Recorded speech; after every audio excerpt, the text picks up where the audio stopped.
Greetings and salutations, loyal viewers of this channel. My name is Sean, and today we got to talk about the Minneapolis PD police chief going off on the Hennepin County district attorney for repeatedly releasing criminals time and time again, and then when that results in an absolutely horrific shooting involving young kids, she decided to shift the blame to the police. But guess what? He has the documentation, he has the paperwork, he has the receipts, as the children's like to say, but most importantly, he has absolutely no patience for this horrible prosecutor in Hennepin County, and he's decided to air his grievances to the media and shut down the nonsense in the hope of saving the very same kids that this woke district attorney is pretending to advocate for with her woke policies. But as he's going to demonstrate throughout this press conference, it is she that is putting the young black children of Minneapolis in danger due to the fact that she refuses to prosecute them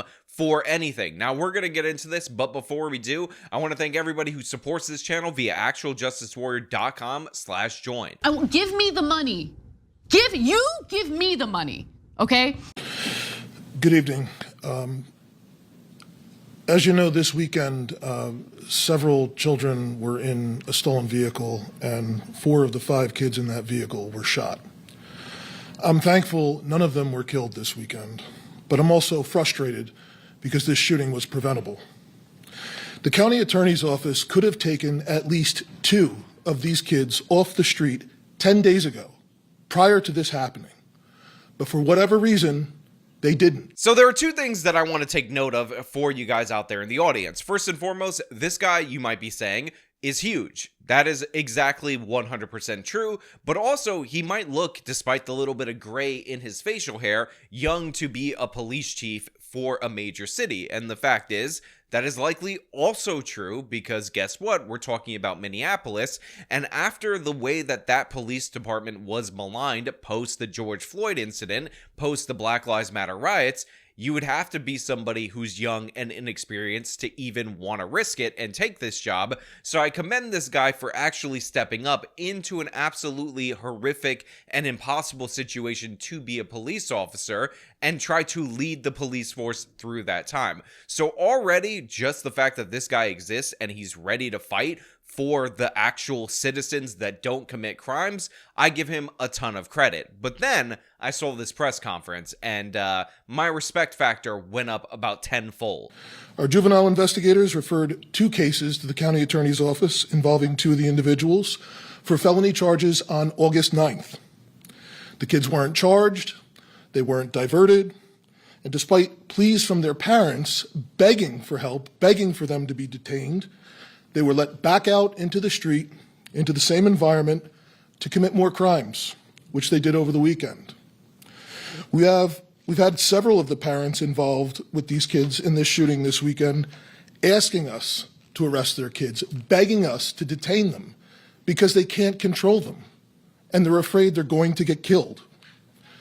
As recently as Friday, this past Friday, we communicated that to the county attorney's office involving 2 of these individuals.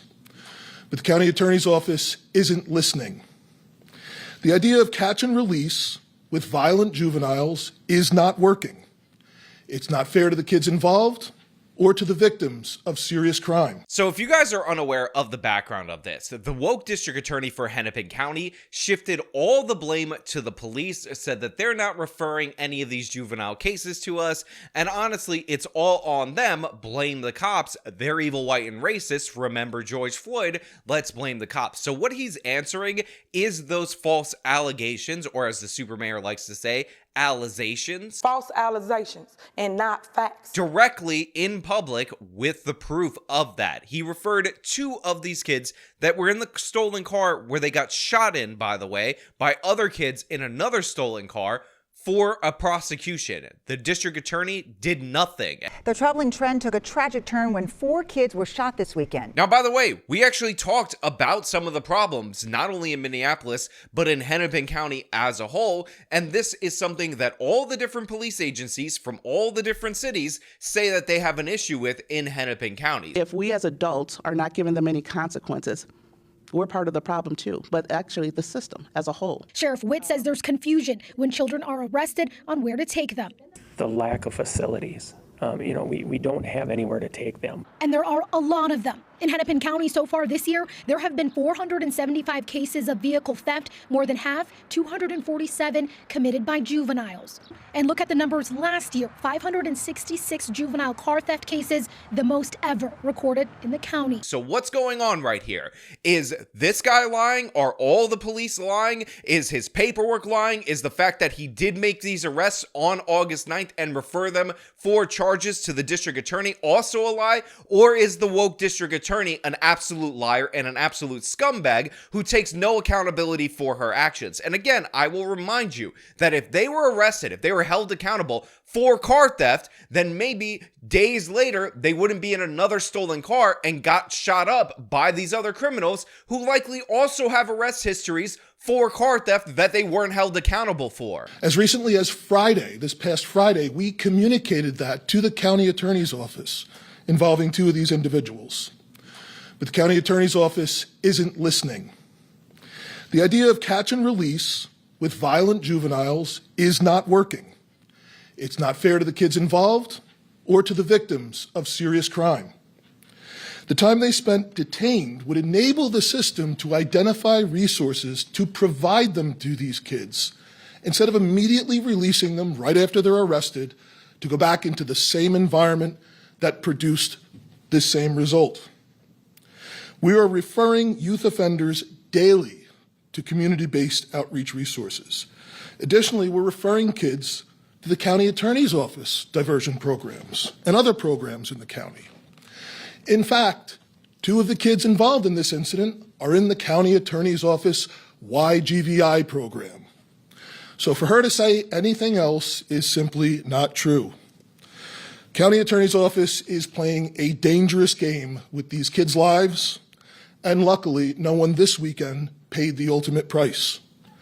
But I'm afraid next time we might not be so lucky. Again, I appreciate the direct way that this guy is speaking about this. He calls it catch and release, which is exactly what's happening, but he also highlights all the different steps that they took in order to act that the Hennepin County prosecutor absolutely ignored. Again, the Friday before the shooting, they're contacted by a bunch of parents to do something about their kids. Please arrest them. Please hold them. Please charge them. Please just get them off the streets. We're worried they're running with the wrong crowd and they might get killed. So they, again, on top of that, and he has proof of this, warned the Hennepin County prosecutor, asked specifically about the two kids that they had cases on in this particular case, and they get ignored. And then, to make matters worse, after the shooting occurs and after people point out that these people were arrested for car theft just days before, like a week before, and they ask what's going on, the Hennepin County prosecutor's office blames the cops. He says it was them. But let's be clear about this.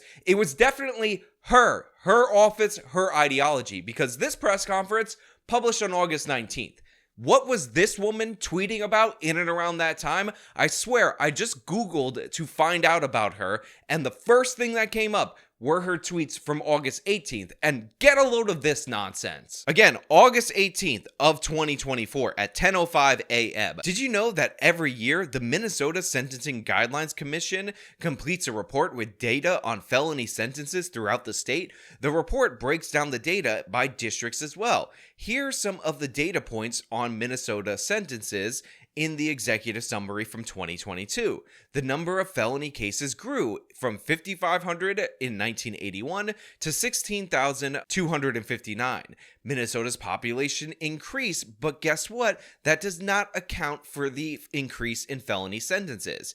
In 1981, 82% of people sentenced were white. In 2022, 56% of the people sentenced were white. Although the black and AA population made up 7.1% of Minnesota's population, it made up 26.5% of people sentenced. The native population was 1.5%, but 9.3% of the people sentenced on felony. In 2022, 97% of felony convictions were attained without a trial. In other words, people pled guilty to the felonies rather than having their trial. That's what this lady was tweeting about a day before this press conference. And to be clear, this woman is not supposed to be a defense attorney. She is not supposed to be some woke activist over at the ACLU or in any of these many various organizations that are quite useless when it comes to addressing facts, crime, and reality. She's the prosecutor, she's the district attorney, and she's complaining about plea bargains. You know, maybe this is why she's not trying any of these kids, because God forbid they plead guilty to the crimes that they actually committed, because that would upset her. Now, I will also point out that the numbers that she put out are not disproportionate at all from what you would expect. So she trots these numbers out. She's like, listen, they're only 7.1% of the population, but they represent 26% of the sentences. 26%, does that sound reasonable? And the answer to that question is yes, 100%. Definitely sounds reasonable. In fact, it may track a little too closely with the national data because the black population is between 12 and 14% of the American population, yet in terms of homicides, they commit well over half of the homicides. Sometimes it gets as high as 60% depending on the year, sometimes it gets as low as 48%, but that's right around what you would expect for about half of the half that commits the most crime nationally at similar rates. So this woman, this absolute idiot, is saying, oh, it's disproportionate to population, when we're talking about disproportionate behavior. They are committing those crimes. They are acting upon the world, and our court system, which is meant to respond to those who are acting in this way, is responding in a proportional and justified way against them. The Hennepin County Attorney's Office had said no one related to this case or that obviously auto theft were referred to the early intervention program. Is that true and why? Well, it is not true to say no one from this case. That's not true at all. 2 of the kids in this stolen car were referred to charges on August 9th for auto theft. So just remember, when we're talking about the police chief trying to help the parents that are begging for help, the district attorney has that mindset. The district attorney's like, you know what? I need to fix the sentencing. I want it proportional to population, even though the crime isn't proportional. And the result of that is leaving more of these kids out on the street to get shot up to fight the ghost of a ghost of racism past. Nothing was done. They didn't put them in their diversion program. They didn't charge. Nothing. We followed up again as recently as Friday, saying parents were begging for help, and there's no decision that had been made. So it's just not true. We make referrals every day. Dozens of individuals who were not charged were referred for the auto theft diversion program, for the YGVI program at the county, as well as other diversion programs that the city has. And the PIOs can get you the exact numbers. But it's absolutely not true to say no one in this program was referred, no one involved in this incident was referred at all to their office. Yeah, but Police Chief O'Hara, have you considered the fact that you're not advocating for white kids who are not stealing cars to be detained in a similar way? And that really bothers the district attorney. Like, I know you think it makes a difference that these black kids are stealing cars, they are shooting each other up, they are committing crimes, and thus their parents want them to be detained, but you're never ever outraged about these white kids who are not doing anything similar at any similar rate at all whatsoever and shouldn't even be involved in this conversation. Have you ever considered that maybe, just maybe, you're an evil white racist and you're just filled with evil white racism? I mean, listening to black parents saying, hey, my child is in danger, please do something, I don't want them to die, that's basically like burning a cross on their front lawn. What's wrong with you? You gotta listen to Mary Moriarty, who's talking about disproportionate outcomes without accounting for disproportionate behavior. And I realize some of the kids in this latest shooting may still be in the hospital, but does MPD have plans to refer all 5 based on this case to the early intervention program? Do you have plans to? Right now, we are investigating the other kids that shot them. That's the priority right now, as well as the recovery of these kids here. And as I mentioned, there's still 2 cases we submitted for 2 of the individuals involved. We're still waiting for an answer. Again, this is a big guy. intimidating guy. He's not yelling, he's not screaming, he's delivering the facts in a calm and concise manner, while again, the district attorney is busy tweeting out about statistics, bitching and moaning about a criminal justice system that should be targeting the criminals because she doesn't like the outcome because it makes her uncomfortable. And should we be surprised? Look at this woman, look at Mary Moriarty, and tell me she isn't somebody who's read White Fragility cover to cover and thought it would only be a better book if it was written by a minority. But then again, it's hard to ask a minority to educate you on stuff that you should know because they're not encyclopedias, although I could never really understand and never really get that information from somebody who's a white because I'm just a white. You know, this is something that I really need to think about. And while she's pondering those deep questions about her white fragility, she's releasing thugs and criminals onto the streets over and over again over the objection of their own parents just because she's trying to fight against the systemic structures and prosecute systemic racism and arrest poverty rather than deal with the criminals that she's supposed to deal with and go through the files that are actually on her desk submitted by the hardworking people in law enforcement. And again, this should be surprising to no one. Mary Moriarty, former public defender, which by the way, very unsurprising, a lot of these horrible district attorneys come from the public defender's office, was actually kicked out of the public defender's office by a 4-2 vote because back in 2014, she was too woke and annoying for the public defender's office. I don't think you guys understand how insane that is. Almost all of these woke district attorneys, the worst of the worst ones, are public defenders. That is the ideology that is held in that office, so much so that it produces terrible district attorney after terrible district attorney. This woman was so horrible to be around, so insufferable, she got kicked out of that office in 2014. So of course, Hennepin County, in their infinite wisdom, elected her the prosecutor. She's too annoying for the other woke idiots in the public defender's office, so they made her the damn prosecutor. Is there anything you can say about their condition at this point? Thank God, not life-threatening. Thank God, everyone is stable. To wake up in the middle of the night to hear 4 kids, all under 14 are shot, that should be the focus here. That's what everyone should be worried about. And especially when, a girl is shot in the head and we're initially thinking she might not make it. It's terrible. And everyone should be involved in, instead of pointing fingers, trying to figure out what are we actually going to do to try and do something about this. Was it frustrating for you this afternoon to read that statement? It was just, I don't know what to say about it because I'm living in the reality that I mentioned of what we actually are doing. Now, I also want to point out that Mary Moriarty loves to play games, and I appreciate the fact that the police chief called her out on that, and that is to point at the clearance rate and say, well, they're not actually doing their job when it comes to these car thefts, because he answers this question beautifully. And the one last thing I wanted to comment on was the clearance rate. I didn't know if you could kind of explain the 1.4% clearance rate that is in BCA data.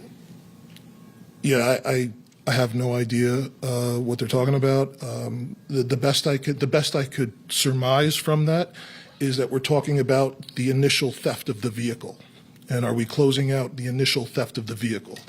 When we're arresting kids in stolen cars, we're arresting kids that are driving stolen cars that were reported stolen in Minneapolis as well as different places around the metro, and they're being charged with either joyriding in the car or having possession of it. It's not tied back to the actual theft of the vehicle, and it makes no difference, as far as the seriousness of the crime. So I think that's just a diversion from the reality that the community here is experiencing. Gotcha. So you're saying the clearance rate in that data would have to be related to whether you are able to submit a charge of auto theft. Of actually stealing the car. Yep. So yeah, when there is a car theft and it is a joyride, they end up charging him with driving a stolen vehicle, possession of a stolen vehicle, joyriding, and a bunch of other things that, by the way, should be equivalent to the actual sentence that you would get for Grand Theft Auto. However, if they can't prove Grand Theft Auto, they don't get charged with that. And by the way, guess who's not charging them with Grand Theft Auto? The Hennepin County District Attorney's Office. So then she only counts it as a clearance of a car theft, not if they recover the car, not if they arrest people that are in the car when they actually recover it, but if they're charged with Grand Theft Auto. So the Hennepin County District Attorney is rigging the numbers against the cops, getting called out for dropping the cases that, again, led to two of these individuals being in the car where they were shot, where they were nearly killed. And then she's like, oh, well, that's your fault. You didn't refer the cases, but they did. And you're not even clearing the car thefts, even though by every logical metric, they actually are clearing a fair amount of those car thefts. This is what these woke anti-cop activists do. They cook the books in their favor, throw out these numbers, and hope that other woke idiots on the internet.com end up repeating that.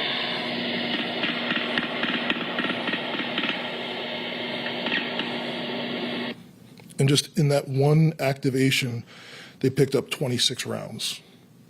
Just from what we were able to find, the scene went over at least 2 blocks that they were shooting. I believe our officers recovered at least 30 shell casings, which doesn't mean it's likely even more rounds that were fired. If you're firing from a vehicle, certainly casings can land inside the vehicle. It's just crazy. Now, again, this should be asked to every one of these progressive idiots who defends these woke, sometimes George Soros-funded district attorneys, not exactly sure about Mary Moriarty, in their refusal to actually engage with criminals and actually prosecute cases. Is it better to have these kids out there joyriding in a car and taking bullets to the head? Is it better that dozens, if not maybe even 100 shots were fired during this drive-by from one stolen car filled with teenagers to another stolen car and could have hit anybody in the 2 blocks where these occurred? Is this the preferable outcome? Is this what you want? Because if this is what you're getting, this is what your ideology is pushing. And right now, unfortunately, despite the fact that this police chief is 100% right on the factual grounds, right on the policies that will actually help and all that, and the district attorney is 100% wrong, using cherry-picked out of context statistics, deflecting from the issue. She is the one with all the power, and the police chief has no credibility because he's the head of the Minneapolis police. Is this the legacy that all you George Floyd supporters actually want enforced upon this city in perpetuity? Is this worth it? Does this matter to you? How many kids need to be shot? How many kids need to be seriously injured? How many kids need to be killed before you've avenged George Floyd's death? Serious questions for the left that need to be answered, because this is the result. The rioting that you're perfectly fine with before, them abandoning the police station, letting all these businesses get destroyed. By the way, never going to recover from that economically. LA riots, 30 years old, still haven't recovered those neighborhoods, just so you know. Detroit riots in the 60s haven't recovered from that either. But was that worth it? And is this just how it's going to be? This is the price everyone had to pay because George Floyd died and the video made you angry?